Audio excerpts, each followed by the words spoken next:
Welcome to the Plume and Page. Today's story is 20,000 Leagues Under the Sea by Jules Verne. Chapter 33. Sperm Whales and Baleen Whales.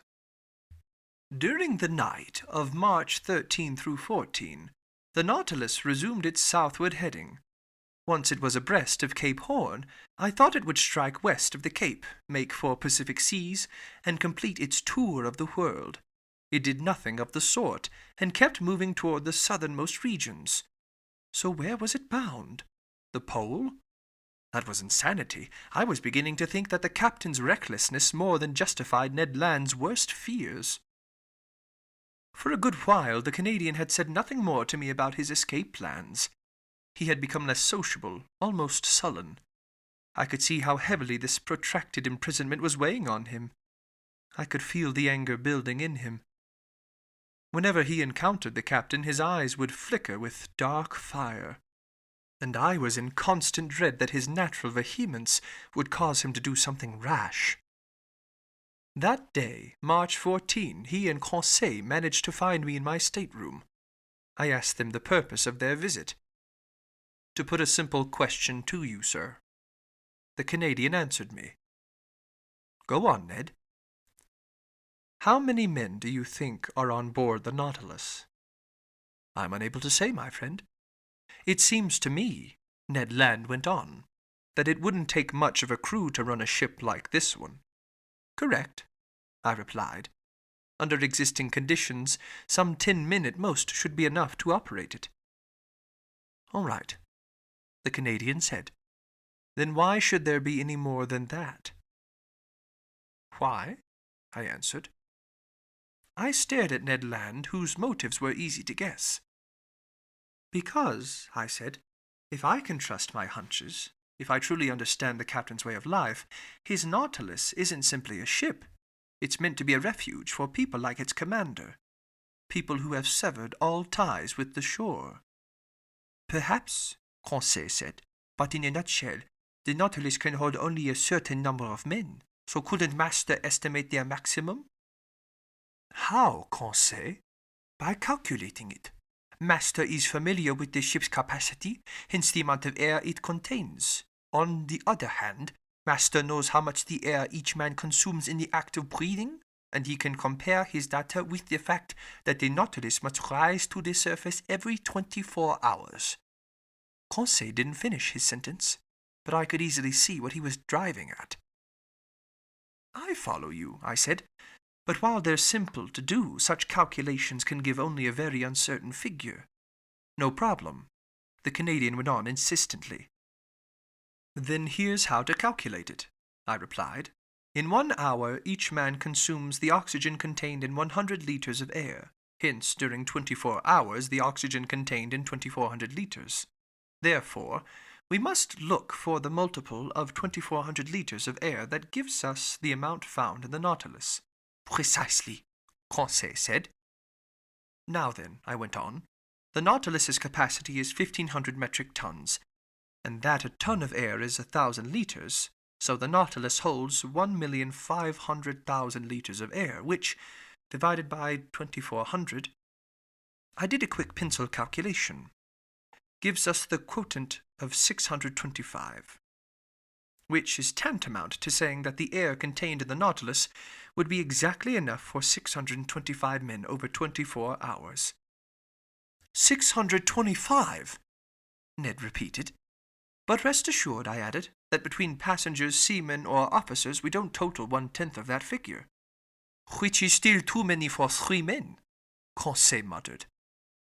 "So, my poor Ned, I can only counsel patience." "And," Conseil replied, "even more than patience, resignation."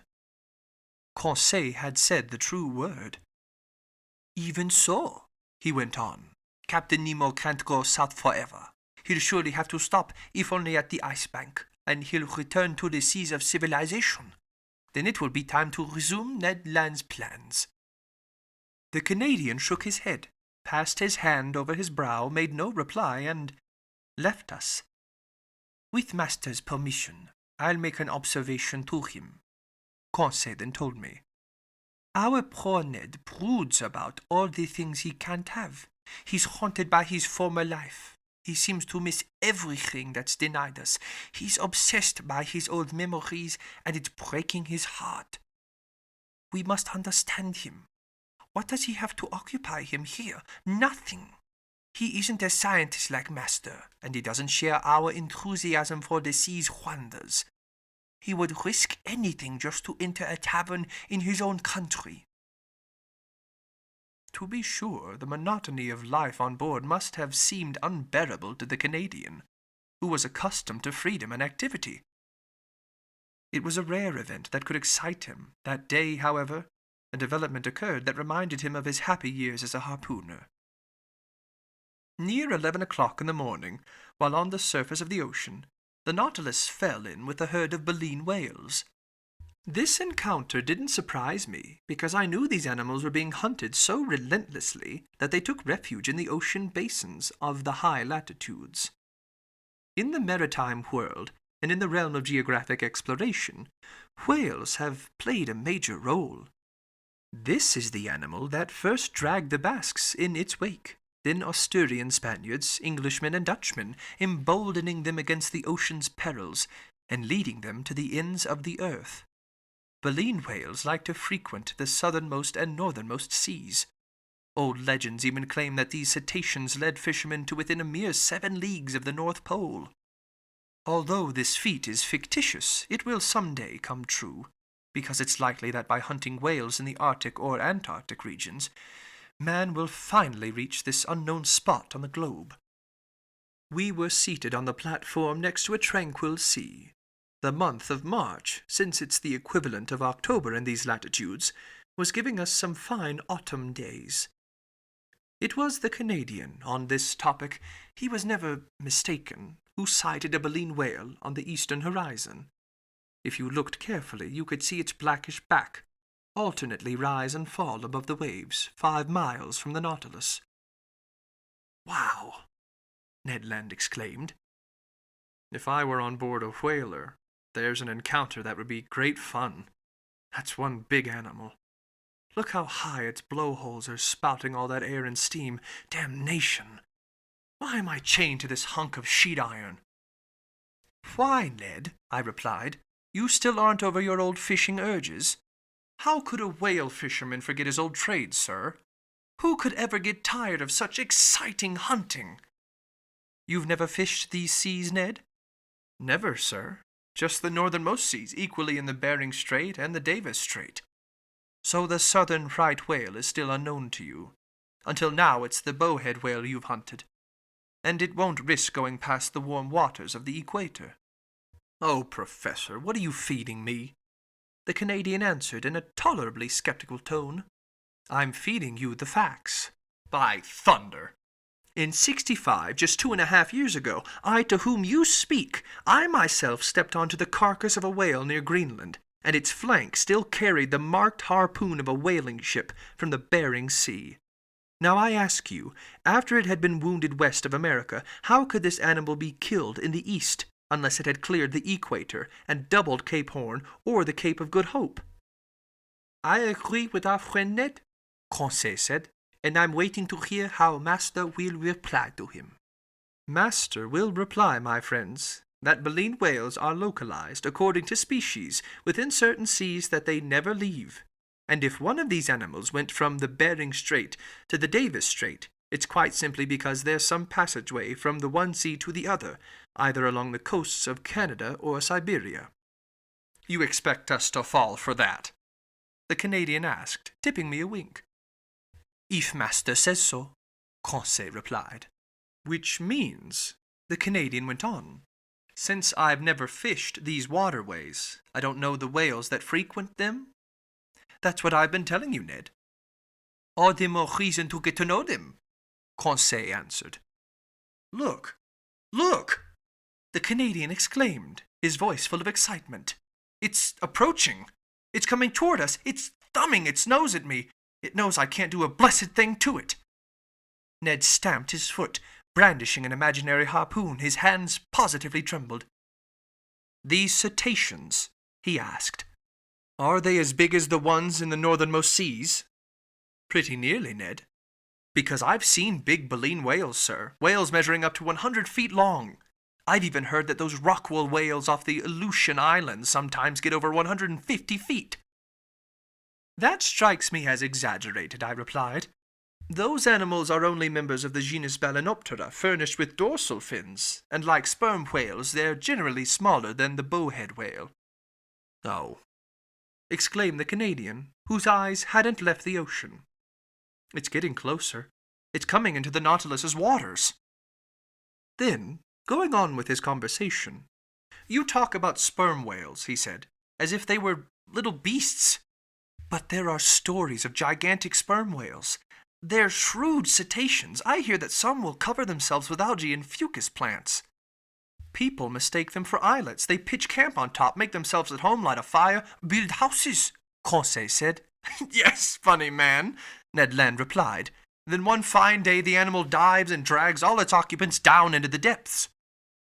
Like in the voyages of Sinbad the Sailor, I answered, laughing. Oh, Mr. Land, you're addicted to tall tales. What sperm whales you're handing us. I hope you don't really believe in them. Mr. Naturalist, the Canadian replied in all seriousness, when it comes to whales, you can't believe anything. Look at that one move. Look at it stealing away. People claim these animals can circle around the world in just 15 days. I don't say nay. But what you undoubtedly don't know, Professor Arcona, is that at the beginning of the world, whales traveled even quicker. Oh, really, Ned? And why so? Because in those days their tails moved side to side like those on fish. In other words, their tails were straight up, thrashing the water from left to right, right to left.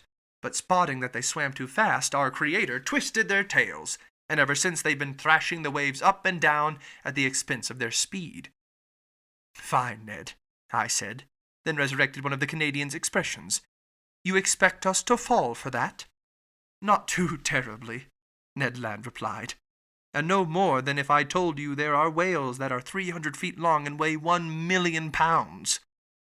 That's indeed considerable, I said, but you must admit that certain cetaceans do grow to significant size, since they're said to supply as much as 120 metric tons of oil. That I've seen, the Canadian said. I can easily believe it, Ned, just as I can believe that certain baleen whales equal 100 elephants in bulk. Imagine the impact of such a mass if it were launched at full speed. Is it true, Conseil asked, that they can sink ships? Ships? I doubt it, I replied. However, they say that in 1820, right in these southern seas, a baleen whale rushed at the Essex and pushed it backward at a speed of 4 meters per second. Its stern was flooded, and the Essex went down fast. Ned looked at me with a bantering expression. Speaking for myself, he said, I once got walloped by a whale's tail. In my longboat, needless to say. My companions and I were launched to an altitude of 6 meters, but next to the professor's whale, mine was just a baby. Do these animals live a long time? Conseil asked. 1,000 years. The Canadian replied without hesitation. And how, Ned? I asked. Do you know that's so? Because people say so. And why do people say so? Because people know so. No, Ned. People don't know so. They suppose so. And here's the logic with which they back up their beliefs. When fishermen first hunted whales 400 years ago, these animals grew to bigger sizes than they do today. Reasonably enough, it's assumed that today's whales are smaller because they haven't had time to reach their full growth. That's why the Count de Buffon's encyclopedia says that cetaceans can live, and even must live, for 1,000 years. You understand? Ned Land didn't understand. He no longer even heard me. That baleen whale kept coming closer. His eyes devoured it. Oh, he exclaimed. It's not just one whale. It's 10, 20, a whole gam. I can't do a thing. I'm tied hand and foot. But Ned, my friend, Conseil said, why not ask Captain Nemo for permission to hunt? Before Conseil could finish his sentence, Ned Land scooted down the hatch and ran to look for the captain. A few moments later, the two of them reappeared on the platform. Captain Nemo observed the herd of cetaceans cavorting on the waters a mile from the Nautilus. "They're southern right whales," he said. "There goes the fortune of a whole whaling fleet." "Well, sir," the Canadian asked, "couldn't I hunt them? Just so I don't forget my old harpooning trade." "Hunt them? What for?" Captain Nemo replied. "Simply to destroy them? We have no use for whale oil on this ship." "But, sir," the Canadian went on, "in the Red Sea you authorized us to chase a dugong." "There it was an issue of obtaining fresh meat for my crew. Here it would be killing for the sake of killing. I'm well aware that's a privilege reserved for mankind, but I don't allow such murderous pastimes. When your peers, Mr. Land, destroy decent harmless creatures like the southern right whale or the bowhead whale, they commit a reprehensible offense. Thus they've already depopulated all of Baffin Bay, and they'll wipe out a whole class of useful animals. So leave these poor cetaceans alone. They have quite enough natural enemies such as sperm whales, swordfish, and sawfish, without you meddling with them." I'll let the reader decide what faces the Canadian made during this lecture on hunting ethics. Furnishing such arguments to a professional harpooner was a waste of words. Ned Land stared at Captain Nemo and obviously missed his meaning. But the captain was right. Thanks to the mindless, barbaric bloodthirstiness of fishermen, the last baleen whale will someday disappear from the ocean. Ned Land whistled Yankee Doodle between his teeth, stuffed his hands in his pockets, and turned his back on us. Meanwhile, Captain Nemo studied the herd of cetaceans, then addressed me. "I was right to claim that baleen whales have enough natural enemies without counting man. These specimens will soon have to deal with mighty opponents. 8 miles to leeward, Professor Arjona. Can you see those blackish specks moving about?" "Yes, Captain," I replied. "Those are sperm whales, dreadful animals that I've sometimes encountered in herds of 200 or 300. As for them, they're cruel, destructive beasts, and they deserve to be exterminated." The Canadian turned swiftly at these last words. "Well, Captain," I said, "on behalf of the baleen whales, there's still time." "It's pointless to run any risks, Professor. The Nautilus will suffice to disperse these sperm whales. It's armed with a steel spur quite equal to Mr. Land's harpoon, I imagine." The Canadian didn't even bother shrugging his shoulders. Attacking cetaceans with thrusts from a spur, who ever heard of such malarkey? "Wait and see, Professor Arjona," Captain Nemo said. "We'll show you a style of hunting with which you aren't yet familiar. We'll take no pity on these ferocious cetaceans. They're merely mouth and teeth." Mouth and teeth? There's no better way to describe the long-skulled sperm whale, whose length sometimes exceeds 25 meters. The enormous head of this cetacean occupies about a third of its body, better armed than a baleen whale, whose upper jaw is adorned solely with whalebone. The sperm whale is equipped with 25 huge teeth that are 20 centimeters high, have cylindrical, conical summits, and weigh 2 pounds each. In the top part of this enormous head, inside big cavities separated by cartilage, you'll find 300 to 400 kilograms of that valuable oil called spermaceti. The sperm whale is an awkward animal, more tadpole than fish, as Professor Fredol has noted. It's poorly constructed, being defective, so to speak, over the whole left side of its frame, with good eyesight only in its right eye. Meanwhile, that monstrous herd kept coming closer. It had seen the baleen whales and was preparing to attack. You could tell in advance that the sperm whales would be victorious, not only because they were better built for fighting than their harmless adversaries, but also because they could stay longer under water before returning to breathe at the surface. There was just time to run to the rescue of the baleen whales.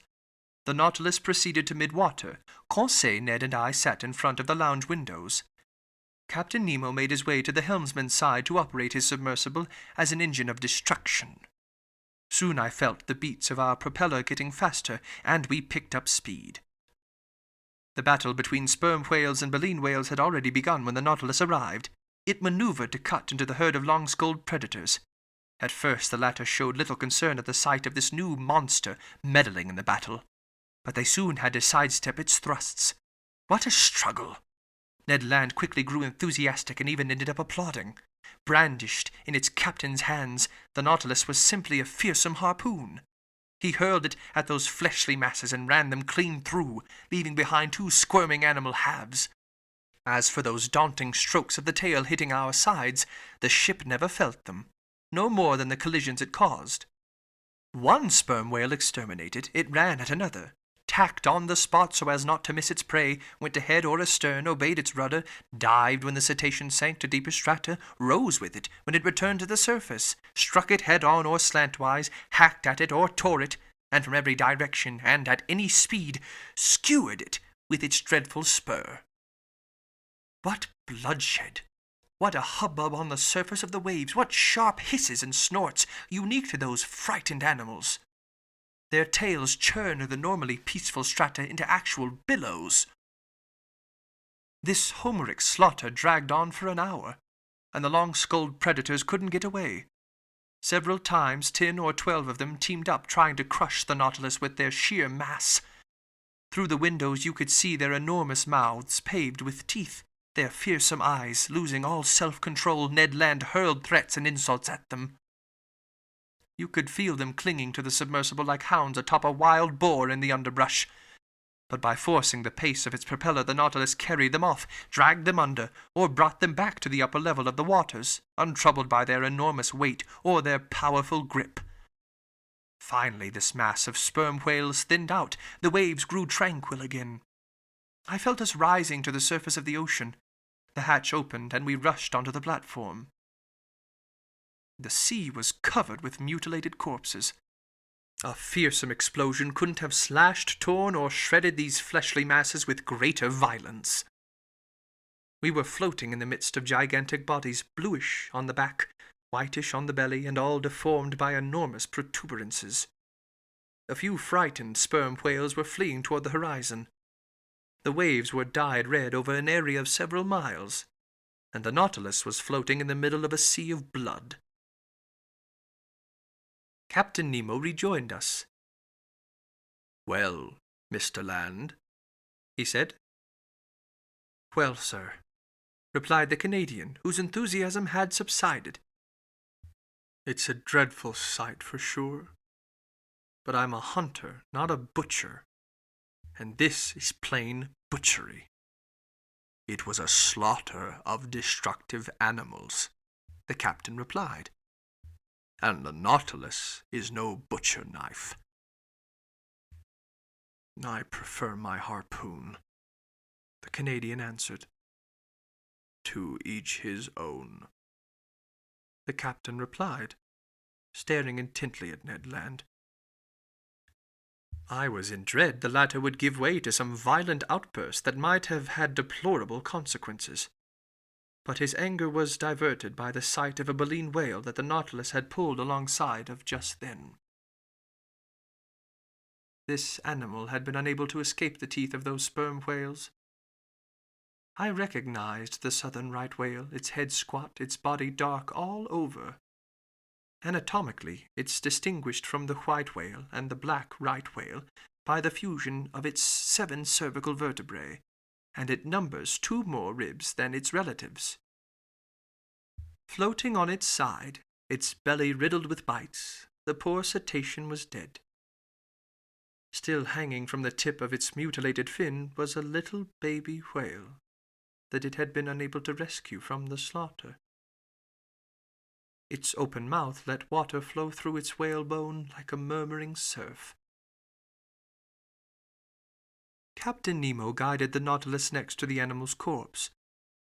2 of his men climbed onto the whale's flank, and to my astonishment, I saw them draw from its udders all the milk they held, in other words, enough to fill 2 or 3 casks.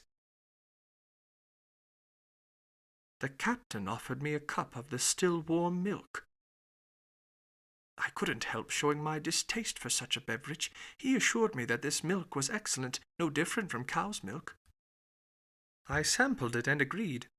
So this milk was a worthwhile reserve ration for us, because in the form of salt butter or cheese, it would provide a pleasant change of pace from our standard fare.